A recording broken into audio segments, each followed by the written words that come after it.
स्वागत है आप सभी का तरुण इंडिया इंस्टीट्यूट के इस यूट्यूब चैनल में, जहां हम लोग बात करेंगे कंप्यूटर और उससे जुड़ी जानकारियों के बारे में। तो कंप्यूटर फंडामेंटल्स के पिछले वीडियोस में हमने देखा कि साइज़ के बेस पर कंप्यूटर के टाइप्स कौन कौन से हैं, माइक्रो, मिनी, मेन फ्रेम और सुपर कंप्यूटर्स क्या हैं।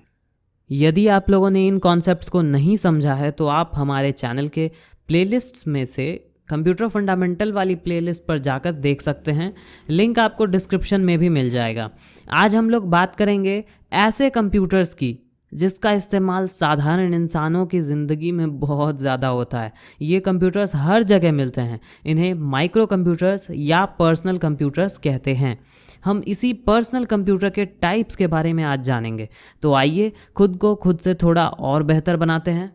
तो पिछले वीडियो में हम लोग देख चुके हैं कि माइक्रो कंप्यूटर को ही पर्सनल कंप्यूटर कहा जाता है और इस तरह के कंप्यूटर्स में यूज़र्स की संख्या एक ही होती है, मतलब एक टाइम पे एक ही यूज़र उसे ऑपरेट कर सकता है। वैसे तो पर्सनल कंप्यूटर के बहुत सारे टाइप्स हैं, पर आज हम लोग देखेंगे कुछ मेन टाइप्स को, जो हैं desktop, laptop, notebook, palm top, work station, ये सारे कंप्यूटर्स। तो सबसे पहले हम लोग बात करेंगे डेस्कटॉप की।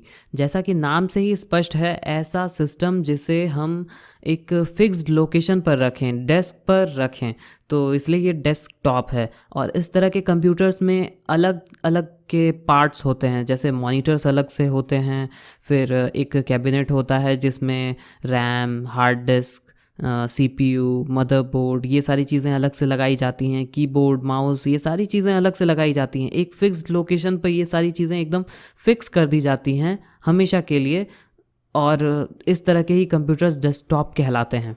इसकी ख़ास बात ये होती है कि ये सिंगल यूज़र होता है, एक टाइम पे एक ही यूज़र इसका इस्तेमाल कर सकता है, और प्रोसेसर की जो कैपेसिटी होती है वो एक मीडियम लेवल की होती है।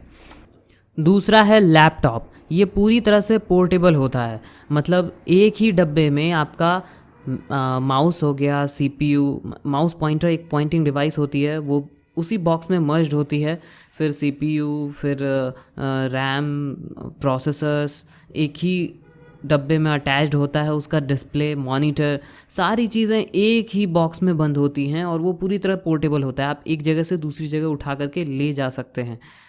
तीसरा है नोटबुक। नोटबुक को अल्ट्रा पोर्टेबल कंप्यूटर्स कहा जाता है। इसकी वजह है कि ये होते तो लगभग लैपटॉप की ही तरह हैं, मतलब कि डिवाइसेस जो हैं वो एक ही डब्बे में मर्ज्ड होती हैं, पर इसकी ख़ास बात ये है कि ये साइज़ में लैपटॉप से भी छोटे होते हैं। एग्जाम्पल के तौर पे अगर एक नॉर्मल एवरेज लैपटॉप का साइज़, लैपटॉप के डिस्प्ले का साइज़ 15 से 16 इंच है, तो नोटबुक का जो साइज़ होगा वो होगा 9 से 10 इंच, बहुत छोटा होता है, इसीलिए इसे अल्ट्रा पोर्टेबल भी कहा जाता है। चौथा है टैबलेट्स।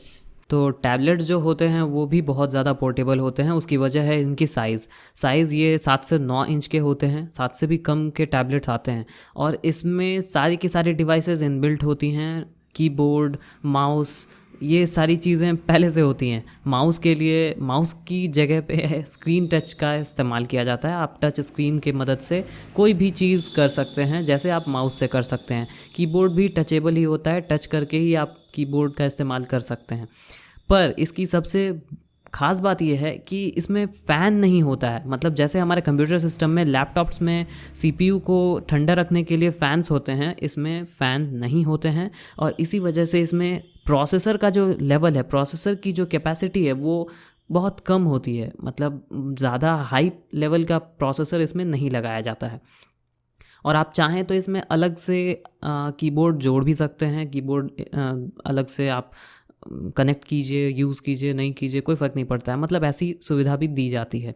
और इसमें इनबिल्ट कैमरास भी होते हैं जिसकी मदद से आप फ़ोटोज़ या वीडियोज़ बना सकते हैं।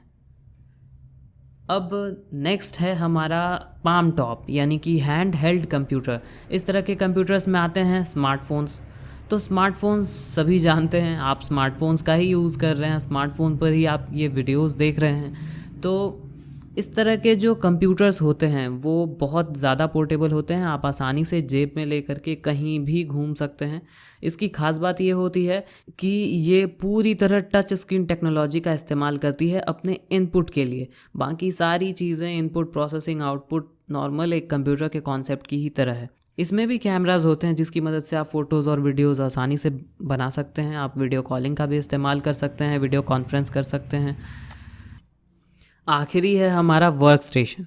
तो वर्क स्टेशन जो होता है वो डेस्कटॉप की ही तरह होता है, बिल्कुल उसी तरह दिखाई देता है, पर अंतर ये है कि डेस्कटॉप अगर मिड रेंज लेवल के इक्विपमेंट्स इस्तेमाल करता है, प्रोसेसर्स, मेमोरी या फिर अपने सारे डिवाइसेस इस्तेमाल करता है, तो वर्क स्टेशन में हाई लेवल के processor, large amount of memory और उन प्रोसेसर्स, मेमोरीज़ को मैनेज करने के लिए अलग से फैंस, ये सारी चीज़ें लगी होती हैं। मतलब उसकी स्पीड, उसकी एक्यूरेसी सब डेस्कटॉप से बेहतर होती है। और इस तरह के कंप्यूटर्स का इस्तेमाल बड़े पैमाने पे बिजनेसेस में या फिर गेमिंग में किया जाता है। तो आज के लिए इतना ही। अब बारी आती है एक सवाल की जिसका जवाब पिछले किसी वीडियो के कॉन्सेप्ट से ही जुड़ा हुआ है, आप गूगल भी कर सकते हैं। तो सवाल ये है कि स्कूल में कितनी क्लासेस हैं। इस सवाल से जो इनपुट है और जो इसका आउटपुट आएगा, जो रिज़ल्ट आएगा, ये सारा डेटा एनालॉग है या डिजिटल है। इसका सही जवाब आपको हमारे टेलीग्राम चैनल पर या फिर मेरे इंस्टाग्राम अकाउंट पर मिल जाएगा। आप अपना जवाब कमेंट के ज़रिए दे सकते हैं। और अगर आपको किसी टॉपिक का एक्सप्लेनेशन चाहिए या कोई टेक्निकल वर्ड समझने में परेशानी होती है तो आप वो कमेंट में ज़रूर लिखिए। मैं पूरी कोशिश करूँगा कि आपकी समस्या दूर करूँ। मिलते हैं अगले वीडियो में नए टॉपिक के साथ। खुद को खुद से बेहतर बनाते रहिए। धन्यवाद।